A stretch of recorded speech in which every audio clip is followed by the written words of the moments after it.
Hello world of YouTube and welcome to the listening log update for November of 2024.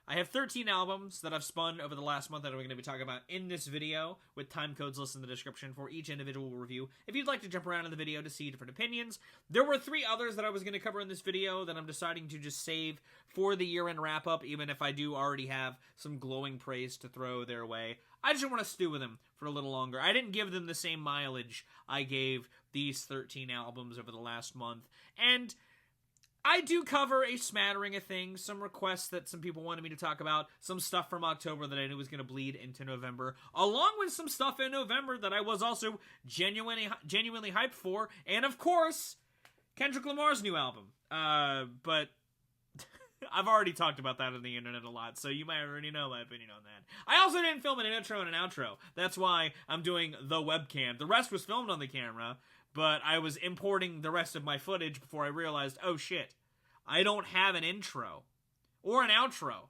That sucks. And then I filmed an intro, and my webcam software cut off like part of the intro, and I was like, well fuck, now I gotta do the intro again. So hopefully you enjoy this. Give it a like if you're excited. Let's go ahead and get going with... It ain't hard to tell like Sonic's little homie. Got my soul glowing despite the darkness I harness. You think these silver linings...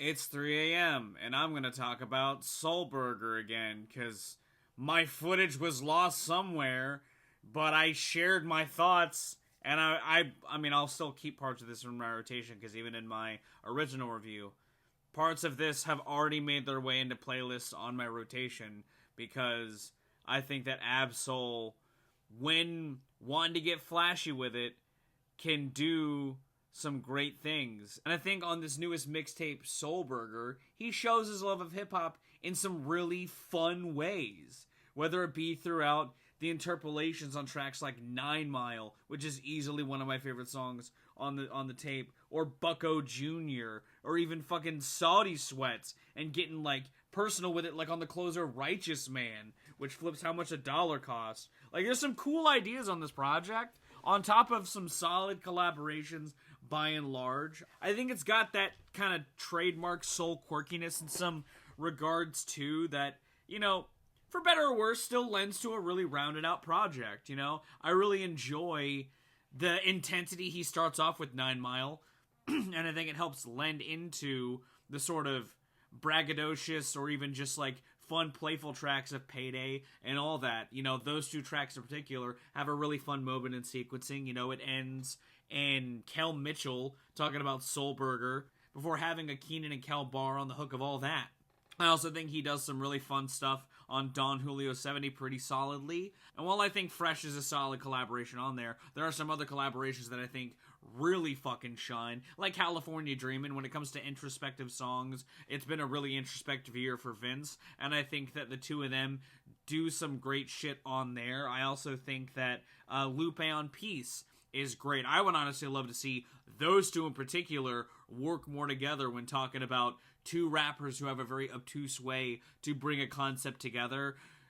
Ab-Soul making this like burger of sorts to share his love of hip-hop, you know, bookended with some really personal references before sprinkling some tangents via collaborations, and some just great emotional dynamics throughout some of the quirkier ideas. While I don't think every flavor hits, I do think that this is a pretty solid ratio. Some of the dips for me, for as shocking as it for me to say, I think only because she's had an insanely good year, and given the subject matter of I, Myself, and Me, Doechii feels a little underutilized on that song. I know it's a mellower jam, but I'd love to see her still sort of lay something down with soul outside of the hook. I don't think the hook is terrible, but I definitely kind of was wanting more of her on there. And other tracks like GoPro don't really stick with me the more that I sit with this album. But I mean, there's more than enough solid shit here. I also really enjoy the 2 singles, Squeeze First 2 and Crazier. I think they create this really nice pocket of the record, including Saudi Sweats, where soul is really just going in, that I think winds down 2-piece pretty solidly. I don't know. This record's alright. I think as somebody who's liked Ab-Soul, I really loved his last album a lot. I'd say Herbert is easily one of my favorite Ab-Soul records. This is a still solid release following that up. I'm giving it a 7. I think there's some quality stuff here, and I think seeing him pay homage to hip-hop in a very Ab-Soul way was fun to see at the beginning of this month. I unintentionally bookended my month with Black Hippie members, and I mentioned that in my original review, and I forgot to, until now. Yeah. Whack him, get another murder whip. Don't go like KVD, snitching over Vlad TV. Bad bitch. There's a couple records that were dropping at the end of October that I sort of passed on because I had kept Chromacopia so steeped in my rotation that I just kind of passed them by, and I knew I was going to talk about it this month. And Freddie Gibbs' You Only Die Once was one of those records. And the framework of this album feels very indicative of its release date. It was a Halloween record, and it's got some Halloween energy in the skits where the devil keeps trying to get in contact with Freddie Gibbs to pay off some unpaid debts. And throughout the track listing, Freddie just lays it down, honestly. There's a good smooth instrumental tapestry to this project. This is one of those records where I honestly kind of wish Freddie went a little harder on that concept, though, especially given the cover art goes this hard. He's got some Satan interludes. But outside of maybe not sticking to a concept that I think would be this good, and I think Freddie could excel in delivering, this record is really, really fucking choice. It's hard to hate a lack of a concept when he just chops it up this hard on these instrumentals. The swagger he exudes on Cosmo Freestyle out the gate with lines that, like, nobody wants these features because I'm so good at these 16s is just cold as hell and feels indicative of Freddie's style, which I think shines on this project by and large. Some of the songs on here, even if they don't necessarily tie into the concept of running from the devil, they tie into the concept of the sins he may be atoning for to pay back the debt that he's owes to the devil. Like on the gangster stylings of Brick Fees. Or on the love of excess in women on 30 Girlfriends. You know, there's components of this where he's sort of like putting that on display. And I think that his flow across this project is just textbook his style. And I think that as far as pulling a project together with a great hit ratio, this still lands pretty well, in my opinion. There seems to be sort of a come around by the end of the project that teases something a little bit along those lines as well, like on some of the bars of Ruthless and Origami, where it talks about like reflecting on that life and sort of trying to find a way past it. I just don't think that this project goes the full 9 when exploring that concept in a way that I think would have been more fulfilling on subsequent listens. I think it's a great spin, though. It's not my favorite Freddie project that I've heard from him, but I think it's another really solid notch in his discography. I do want to give this a 7. I think that if you like Freddie Gibbs' brand of rap, if you like the way that he can just flow so smoothly over an instrumental with this cold delivery, he's got a lot of that on here. I think just because he was setting up some chips to make this a little bit of a deeper project, I would have loved to have seen it go there. I say, who's that knocking at the door? It was just a customer trying to cop a O. Now your favorite My love for IDK's music keeps going a little bit deeper with each passing year.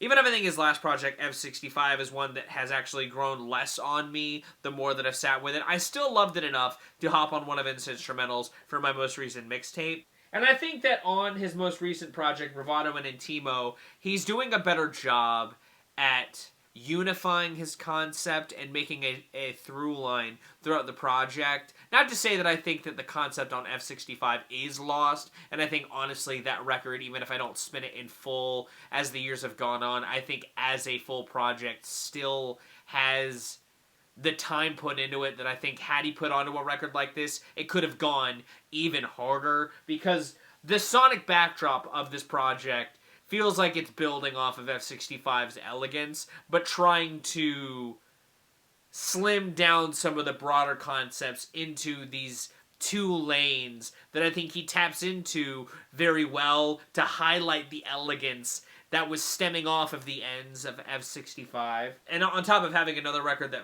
I think flow-wise goes a bit smoother than that record at the end of the day. I love the initial run of this with the Bravado section, having these hype moments after hype moments where he's having some high fashion rap bars thrown in there, especially on some of the bar spinning throughout Tiffany, a collaboration with Gunna, where he's really trying to go for a hook, or the Kanye West flip on the opener, Celine in the Trap, where he's sort of teasing that elegance with a little bit of a bold swagger.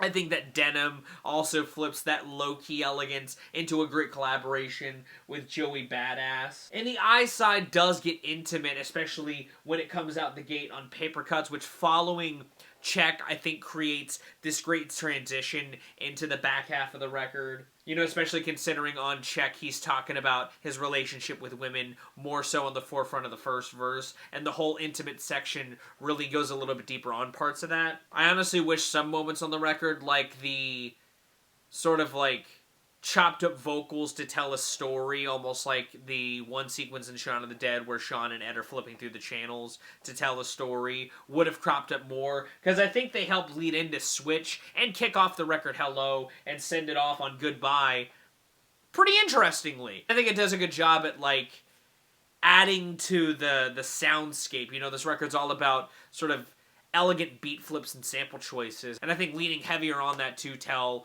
the story or show focus to both halves would have honestly fleshed this record out a little more. It also would have made a track like Kickin' maybe blend a little more into the track listing. While I think that's a solid single, it doesn't feel like it belongs on this record, and when looking into the track, that seems all the more obvious. Not like it necessarily in the worst way. You could do this with a worse song. If we're just talking about the minutia of a record, there could have been something else, or you at least done a better job at tooling that song into the concept he's driving forward. Because I do think this record's pretty fucking solid. I like a lot of this by and large. I think IDK is, again, a pretty good rapper. You know, he talks a little bit on the back half of Check being this dynamic rapper, and he talks about that on other parts of this when he wants to kind of like flex versatility. And I think that like when he wants to, he can, honestly. I think he's a rapper that likes to have fun with some good bar spinning on top of that. And I think that if you haven't checked out any of his catalog, you're really missing out on a dude who's got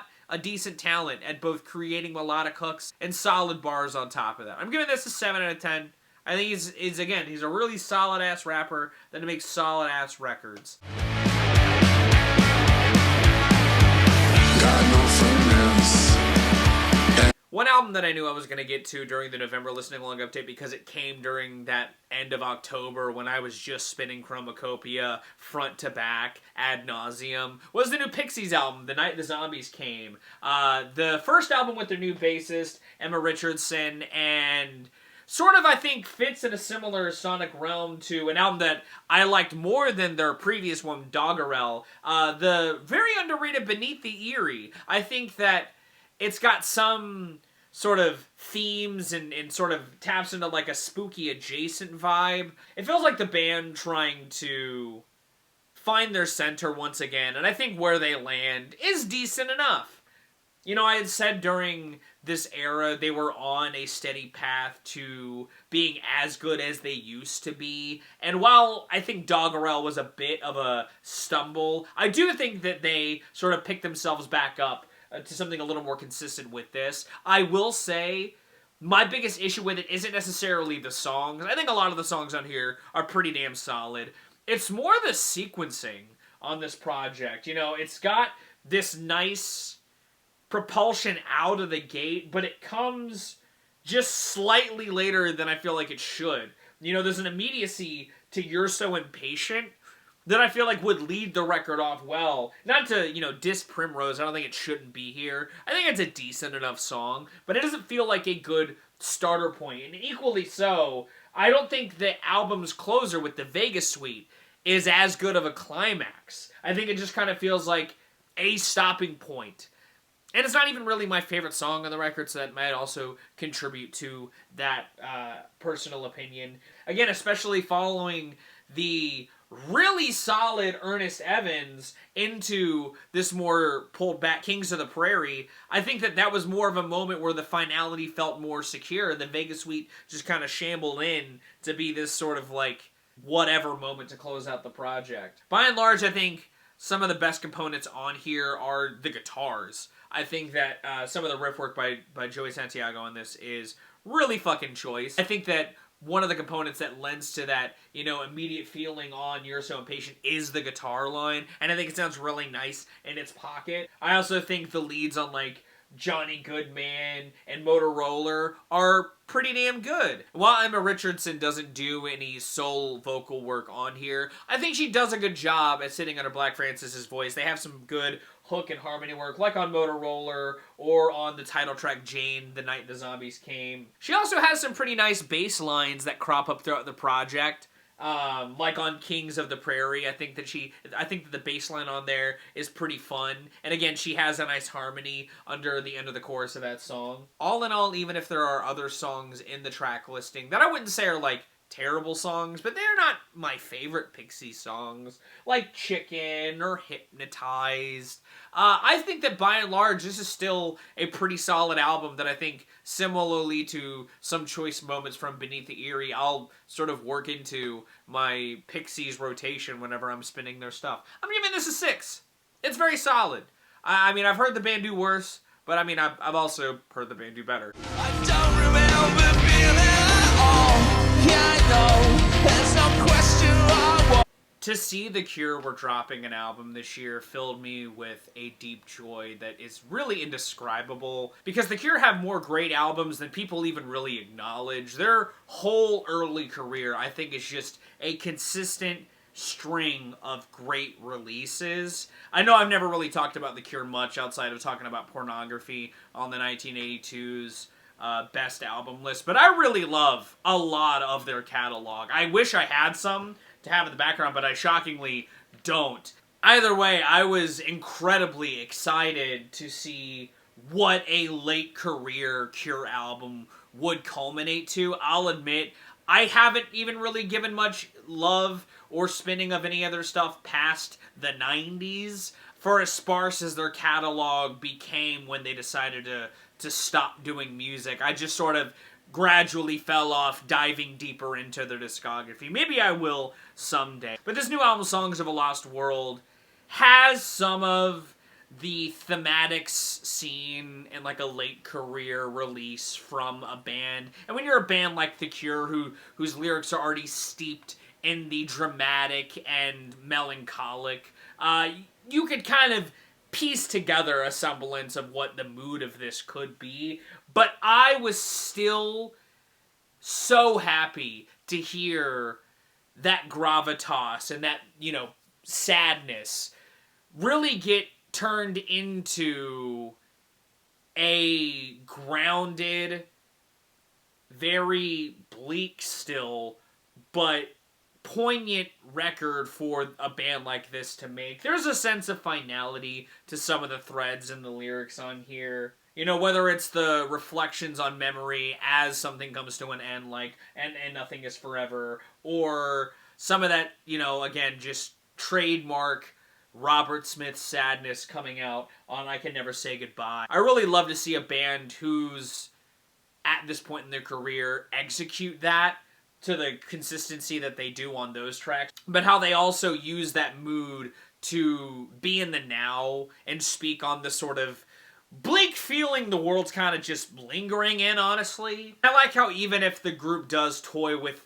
some grand theatrics to enhance that gravitas, they do still write some tight jams. Like on the nice, groovy, A Fragile Thing, or the just very fuzzy bass-led Drone No Drone. I really enjoy the band's groove on A Fragile Thing as a whole. I think it helps keep some of the emotions Robert's singing about sort of in check. But in the same breath, a lot of the sort of true bleakness that sort of gets built up throughout War's song gets sort of pivoted outward on Drone No Drone in a nice sort of two-piece where the bass takes a pivot on both but gets to shine in a way that I think is just absolutely fantastic. I love the melding of the bass with the synths on Drone No Drone. I think it's just a really nice place for the band to take the record. It's got a little bite to it that I think sounds just really, really good. It's got that, like, iconic sort of sound for this band, and I love just seeing them still trying to find a way to just make that work in 2024 and do so well. I also want to say Robert Smith's voice sounds incredible. Man sounds like he hasn't aged a day, which is incredible. Mr. Smith, share your voice care routine, because, I mean, dude sounds clean as hell. I also think the album just ends on a nice, bold note with the 10-plus minute end song. It's got, again, it adds to that final stinger that this record feels like it's sort of building to throughout its, you know, growing dread. I really enjoyed this record a lot, and I figured I would. Again, I love this band, and even if I had fallen off their, you know, later career stuff, I think that their, like, classic era is nigh untouchable in some regards. I think it's all fantastic. I'm giving this an 8. Jumping between an 8 and a 9. Sitting with it at an 8 now. Don't be surprised if you see it move up at some point, or land higher than it may have seemed, given its score and what I've spun this year on my of the year list. But I like this album a lot. And I think that if you like legacy acts writing these records about finality or dread, or a combination of the two, this is a good album in that lane, in my opinion.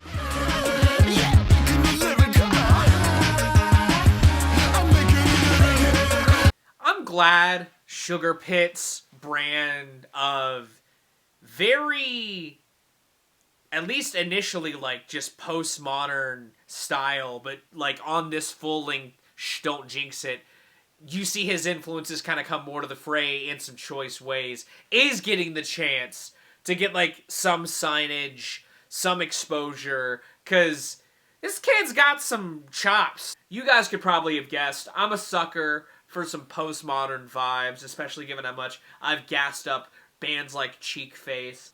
I love a good knock at the pivot in society in a way that's not always so jaded. Even if that jadedness does come out in some gnashing ways on this, I think that his bluntness and his choice of soundscape and how bold that production he, you know, kind of teased on tracks like Customer Service gets to sound a little more fleshed out, but still just as bold. I love the dance punk energy opening on Magic. I think it feels very much like, obviously, like, kind of Talking Heads inspired, but also kind of reminds me of, like, the Rapture's debut in a way that I absolutely love, considering how much I love that album. That style also coming back on a track like Sex Party, a song that almost feels like trying to do a piss take on the Dare. I don't know if he's got, like, beef with that guy, but I mean, I will say at the end of the day, I do think that, like, his use of dance punk is a little more fruitful than some of the shallow ideas on that Dare record. Case point on top of that, tracks like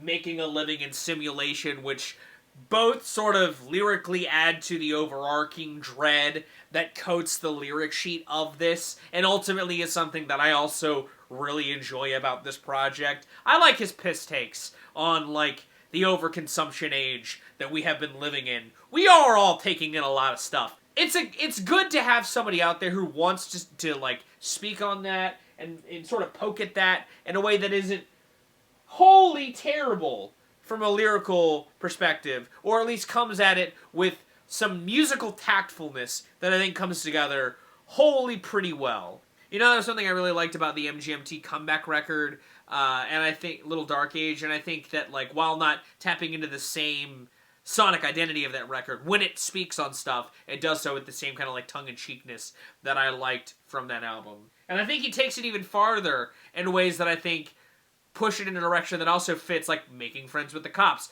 He's got this ferocity on the swagger of Jesus POV and Data that also uses that thick, you know, production style in a way that I think works. I like this record. The more I sit with it, the more I really enjoy what he's got going on. And while maybe not my favorite album in its lane this year, I really like this style. I like this sound. I can't wait to see more about what this kid's doing. I think that if you like dance punk, if you liked The Dare, and you want something a little bit better, in my opinion, listen to Sugar Pit. They're both from TikTok. He just happens to do it better. I'm giving this an 8 out of 10. I've been sitting between a 7 and an 8. I really fucking like this thing. This is me giving it an 8, alright?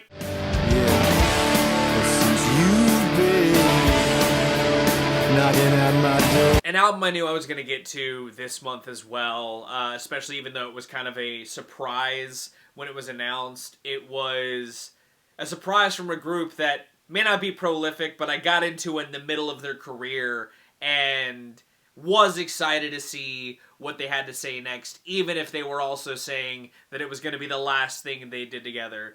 The energy of that feels potent, but I think the two of them's long-standing musical chemistry stands above any of that tension, and I think actually makes this as a very well done breakup album by this band. In fact, there is a sort of through line throughout the progression of this album where it feels like this was the real straw that broke the camel's back on what I guess has just been a growing division between these two. This is the type of record that I feel like every band needs to try to make when they end up deciding to break up. Because, like, there's a real good magic here in, like, the come down that happens throughout Chicago, where it feels like there's a real just snide deconstruction, but it's so damn catchy on top of that, with that snarky, we call it like we see it in Chicago. And that attitude crops up a lot on this. Like, there's that same kind of,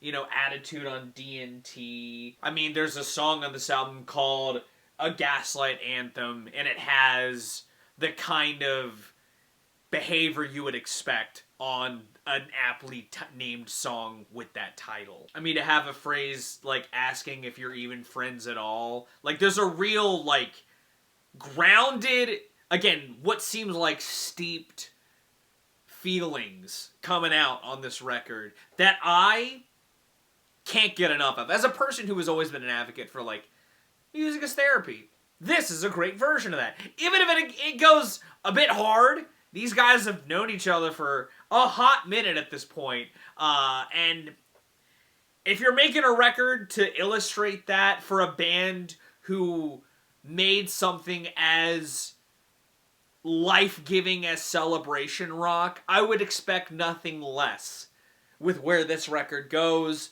how it approaches it, and how it sounds. I love the way that this record sounds, as far as just, like, a good pairing of sharp guitars that sit well, again, with the stewed vitriol behind some of the lines on the vocals in here. It just creates a lovely pairing. I like this a lot. Fantastic record. RIP Japandroids. I guess I'll do a discography review on them now that they've broken up. Maybe next year. Either way, I like this. Yeah.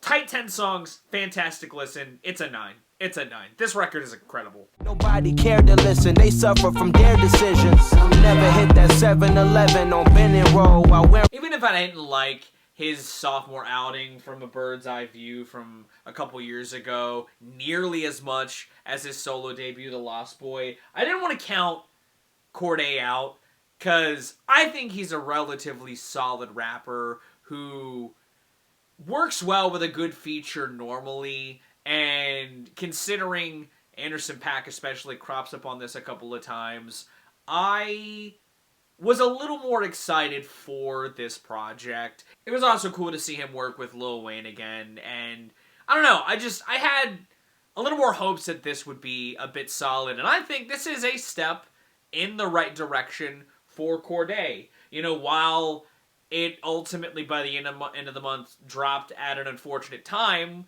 so it left my rotation relatively swiftly, I was still really liking this project when I was revisiting it to prepare for this video. You know, I think that, again, his beat choice is a bit more consistent this time, and I think that play to his strengths as a writer a bit more than the stuff on From a Bird's Eye View. I mean, this stretch of Dreamin' Through Nothing's Promised is just fantastic instrumental after fantastic instrumental. I love that sample flip on Back on the Road with Wayne. I think that that sounds fucking classic. And I think that the sound of that bleeds really well into the Summer Drop collab with Anderson .Paak following it. It's just a showcasing of really piecing together this project and making it flow so well.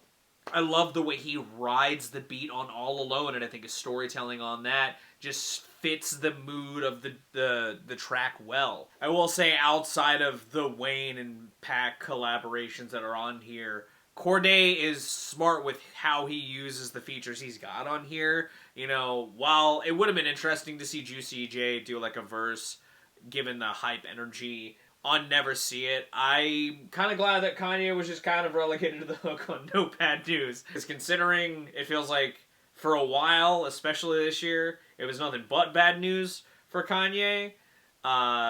Maybe it's for the best he just did the hook on the positive song. I also like Joey Badass and Syrup Sandwiches too. I mean, by and large, the collaborations are pretty choice. And a lot of the stuff that he does outside of the collaborations is also, again, just a step above, partially due to the just better beat selection on here. I also love the way he sounds on Shy Afeni. I think between that and What Really Matters, as far as like just sliding on some Chipmunk soul, that's just pure fucking heat. Does the album feel a bit long? Yeah. Do I love every song?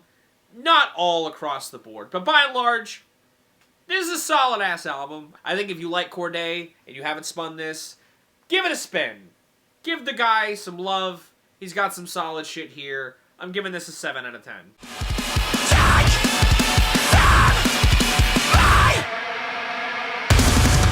I'm going to date myself tremendously, potentially, or just show how sometimes the biggest things can still miss anybody. But in spite of, ironically enough, meeting somebody now who I have a connection to them through now, I've never spun a Knocked Loose record in full. They're a band that I've heard in passing because, again, I listen to a lot of metal music.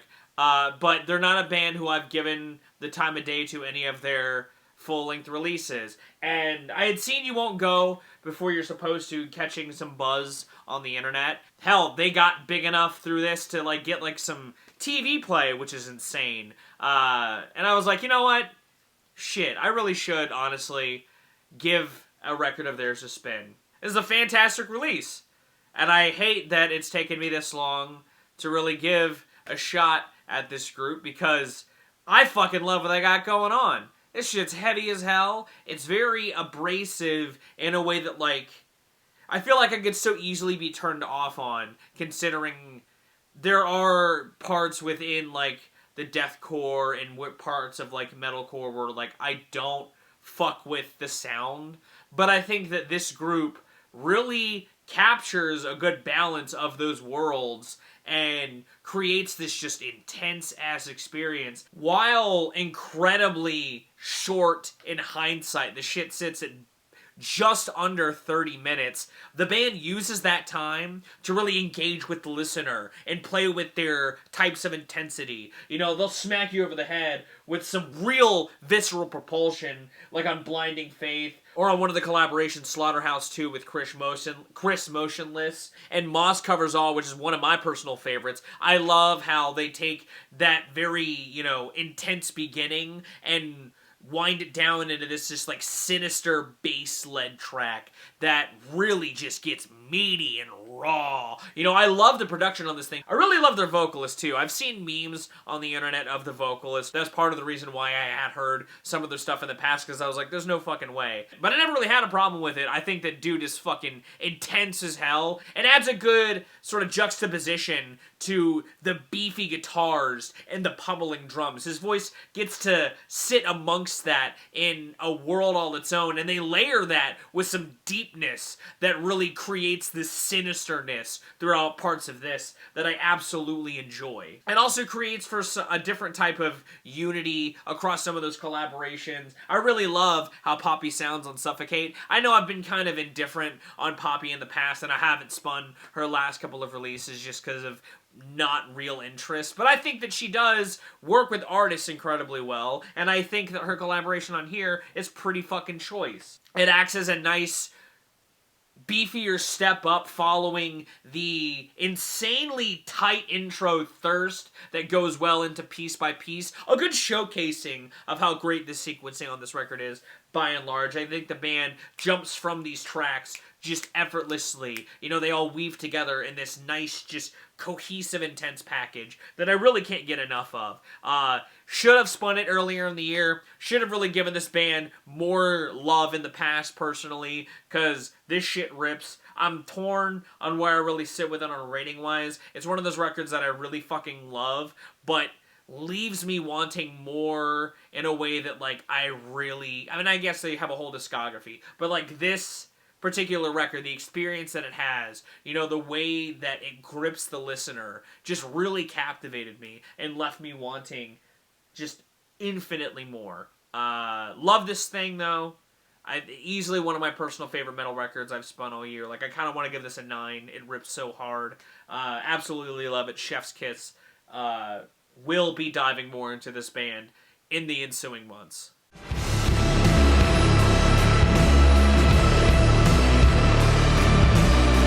Speaking of metal from this year, I also wanted to dive into a metal album that dropped in October that I missed from a group that I got into through their last album, Oaranssi Pazuzu, with their newest album, Muuntatuja. A Finnish prog black metal inspired band that on this newest record just concoct some really great, aggressive, dense chaos that has a good grounding in some select moments that elevate it into a realm that I absolutely find captivating. Sure, it's got your blinding, blast beat filled madness, like on Bioalchemisti or on Voitalu. Sorry, I'm going to be looking at these titles because I know that I'm probably going to pronounce all of them wrong. Or on Velotis, but I like that they take the time to build an atmosphere, or even just sit in an atmosphere for an extended period of time to give the listener this sort of break from the madness, like on the way that they interpolate that synth line with their intensities on the title track, or how they just flat out, again, just carry some ambience, like on Haushatuli, that goes into the sort of dot interlude very well. You know, you have like the 8-minute penultimate, which I think is a shining example of that dichotomy going to this slow burn that builds to a really nice, explosive, aggressive moment on the record. I like this a lot. It's not my favorite metal album I've spun this year, but it's one of, and it's going to be in that conversation. I think that the production helps solidify the listener in this world all the more brilliantly. I'm going to be giving this an 8 out of 10. It's a really great record from this year in the genre, and I think that, again, if you're wanting that itch scratched in that black metal adjacent realm, you can't go wrong with Oaranssi Pazuzu, in my opinion. Cause these niggas is hating on me just because I'm the biggest, the largest, the biggest, the largest. 30K on my riches for hard. My buddy Juan wanted me to check out Big X the Plug and spin his most recent record, Take Care. I told him I would, and I have been, and I think it's pretty solid. For those who don't know who Big X is, he's a guy coming up out of Texas, and you can tell by some of his beat choice, and like obviously his like accent comes through on some of the raps on here, but he's just rapping about his life out in Texas, the problems that he's having.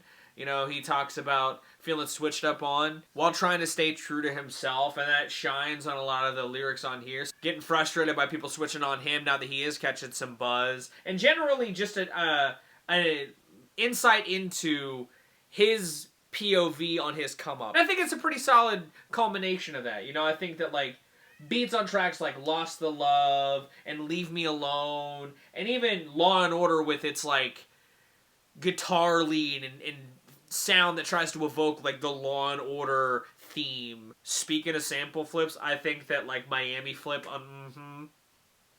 pretty fucking nice, honestly. I think have a trademark Southern touch in a lot of ways. I think that sample flip on Lost Love especially, it has that like Southern touch that I think he rides incredibly well. I think he rides a lot of these beats pretty solidly. I think he's an interesting voice in his lane as well. Like, he tries to spin hooks here and there, and I honestly think that he spins hooks better than some of the hooks seen in the samples that he's got. Like, I like the beat of Change Me. I think him riding on a flute, you know, lead beat is pretty cool. And I just don't like the hook of that song. I think that, like, the sample and the hook doesn't match his energy while on that instrumental, if that makes any sense. And I feel like some of the hooks he spins on tracks like Leave Me Alone and on The Largest feel like they kind of just unify those verses a lot better than some of the more sample-led hooks. And while there's a lot of seemingly like combativeness or like an animosity felt throughout some of the lyrics, like "Gonna leave me alone and change me" or "Lost the love."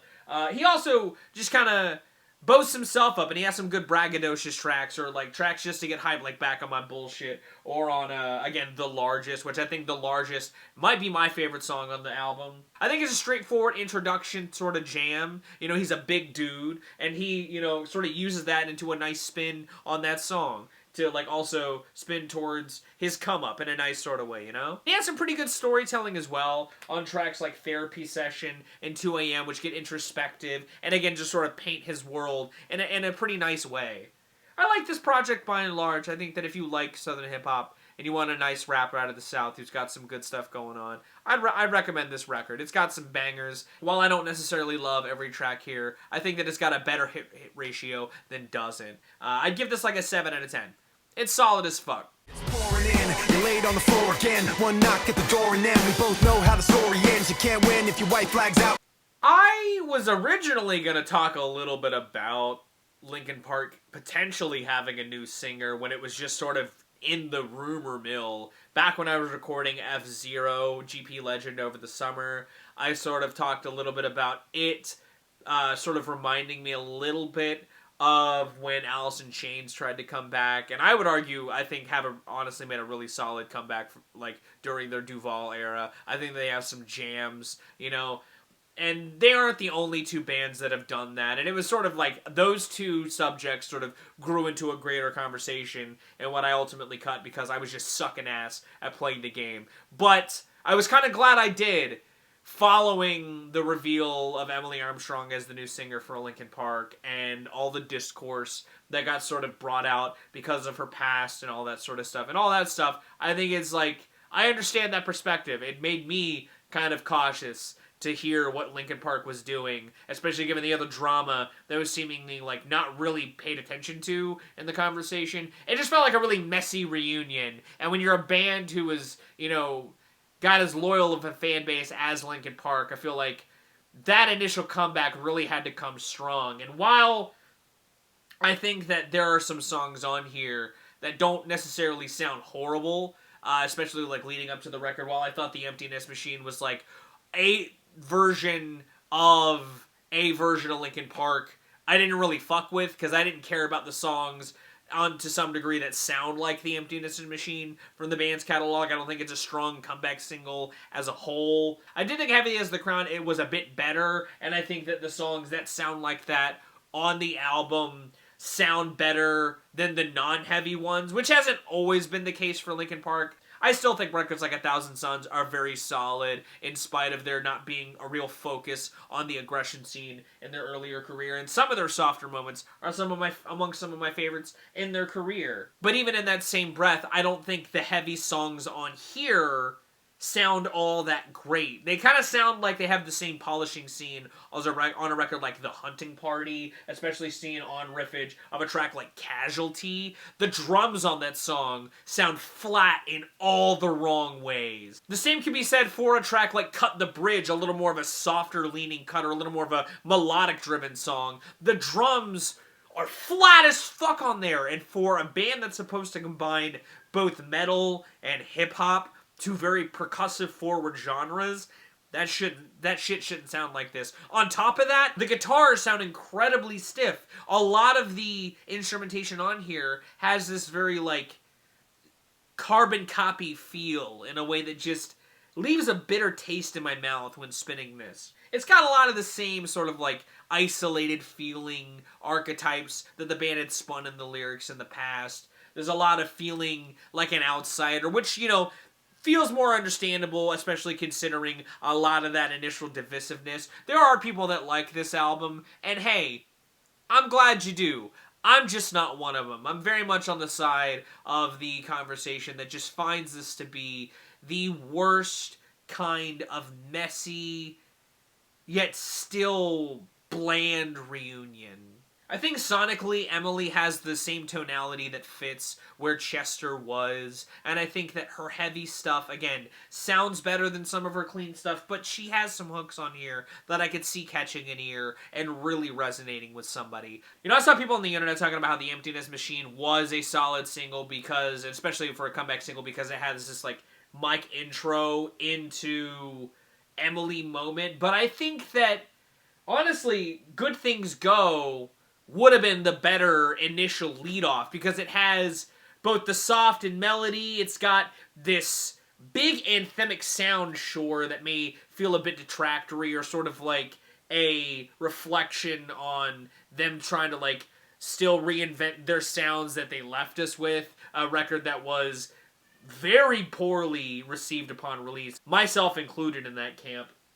But it at least has a good tease of some aggression. You know, it's got this feel to it in some of Mike's lyrics that feel like they could be contemplative, or at least talking about the contemplation of bringing Linkin Park back, which ultimately I feel like is the more interesting conversation, a part of this in general. Because while, yeah, they're trying to have this, like, Linkin Park ideology to some of their sound, it just doesn't wholly sound like the band still. Again, it sounds like a hollowed out version of this band. I didn't give a rating to this, but I'm giving it a 4 because it is a very hollow version of a band who, even in its highs, doesn't quite recapture the magic that made them so captivating, even when they weren't in their peak early era. I'm way too important to ever let you slide on me. Starting to see spaceship. If you don't follow me on Rate Your Music, I already wrote a review on GNX. It's a record that I honestly had to, like, go back and re-spin a lot of what I spun in November after, like, only spinning this for, like, a week and a half. Because, I mean, I already knew this was... We all knew this was coming, right? Like, maybe not now, but, like, we knew this was gonna happen.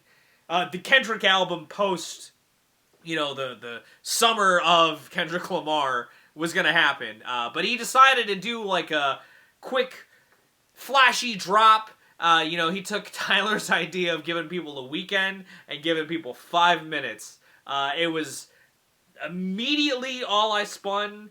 That Friday, I posted about it. I've been posting about this album since its release, really. So if you don't know my opinion on this album, I really like it. You guys know I like Kendrick Lamar. He hasn't dropped anything I've outright hated. And I think that as far as him creating a record that gives fans who really loved the sort of, like, cerebral approach he took to verbally deconstructing Drake and his whole crew across that weekend in May, this gives you a lot of that in a deeper sense. And it doesn't talk about the beef as it's happening. It does talk about it in the rear view.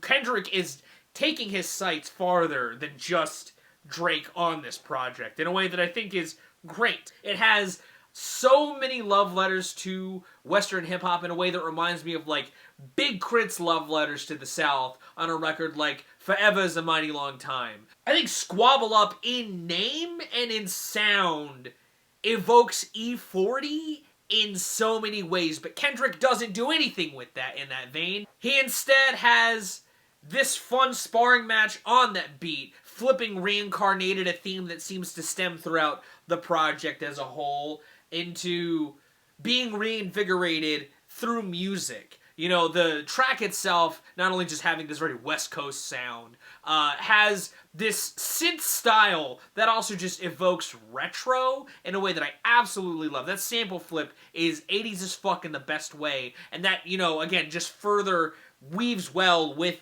that West Coast love. The same can be said on a track like Hey Now. The bridge of that song is absolutely insane. Something else that I could say this record very much reminds me of, and if we're talking within the framework of the beat, is the song 616 in LA.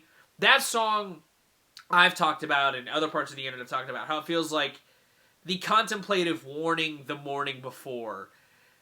This has that same energy throughout a lot of it, especially with where the last couple tracks sort of leave the record. It has this very much, like, punctuation that isn't a period. It's like a comma. You know, while the record sort of like, narratively speaking, feels like Kendrick taking a drive in his GNX, something that he name drops in the beginning of Whacked Out Murals, and feels like a theme, you know, the driving in the car, just sort of feels like a recurring theme. This feels like the rest of the morning he had after writing 616 in LA. Not lyrically, because again, especially on Whacked Out Murals, when talking about the beef in the rear view, that definitely much cements it in the now. You know, same with the back end of Reincarnated, where he talks about, you know, the good he's done for the world in his conversations with God. I talked about in my review that moment in general being this, like, great middle piece of the project, where on Reincarnated, he talks about artists he's had a kinship with, or like a shared past life with, before talking about himself in the now, that I think plays really well into TV Off, a moment where throughout that he's going aggressively, but in a fiery way that feels like he is reincarnated, especially with the screaming of mustard in the second half. But on the other side of that coin, there is a contemplative and even emotional side to this, where, you know, he does great ballad work with SZA. Luther? I'm hearing that shit on the radio now, and I'm so happy, because that song is absolutely incredible. That song hasn't left my brain since the album dropped. That hook just is so fucking infectious, and I think that it creates the energy that I think, again, I've talked about Kendrick wanting in the past, and that's more positive-driven music. You know, in that song, he talks about, if the world were his loved ones would see their dreams come true, and would have to give nobody's not a goddamn thing. Which has, I guess, maybe a not positive underlying to it, but honestly, Kendrick's pissed throughout a lot of this release, so I'm just happy to see him writing some positive-driven jams. The same can be said on the Low-Key Man in the Garden, where, you know, he's saying that he deserves it all, but he gets really, really angry at the rest of, you know, the opposition by the end of that song's turn. I just really love... It's another great example of this sort of positive energy getting just really angry and negative and real at the end of it. Or other low-key moments like Dodger Blue and The Heart Part 6, where at the core he's just talking about the place he grew up in, Dodger Blue, and in The Heart Part 6 talking about his come up with the TDE crew, but both songs still have this sense of regret or just bite underneath it. You know, that ka-ka-ka in Dodger Blue very much has this sinister edge to it before he comes in with, bitch, I'm from the land. Like, it's a part where his mood flips, but he keeps that mellowness that just adds this icy chill that I absolutely love. And then in The Heart Part 6, more, you know, reflecting on his come up, sort of kneecapping Black Hippie's success is something that he regrets, but still, you know, takes that positive reflection and gets real with it. You know, the title track has been a moment for a lot of people that's been kind of like a head turner. You know, it may not be my favorite song on the record, but I do still really love it. And I think that it is the moment where Kendrick just sort of lets loose. You know, his Heart Part 6 makes sense, and he's so pissed off that Drake made one, that he made the title track after that, where Kendrick really does it. And he just is tripping and he's loving it. And I'm here for it. I love this record. I think that it's incredible. Again, y'all could have guessed that. It's getting a 9 out of 10. Easily one of my favorite records of the year. It's gonna be somewhere on the list. Thank you, Kendrick Lamar. And those were my thoughts on those albums. Do you agree? Do you disagree? Is there anything that I haven't spun from this year that I should absolutely listen to before the year's over? Let me know in the comments down below. If you did like it, once again, give it a like. If you want to see more, consider subscribing. I drop 2 to 4 vids a week, depending on what I've got going on. I was going to do a Saturday special for this week and next week, but I'm just going to scrap them in lieu of doing something special over the holidays and something else on the last Saturday for the year to send the year into the sunset. Thanks for watching this, though. I've got another music-related video dropping after Resident Evil before a different one, before the Redacted for this month, that I hope you're excited for. I'm gonna go. I'm in Valorek. You guys have good days, lives, and situations, and I'll see you another day.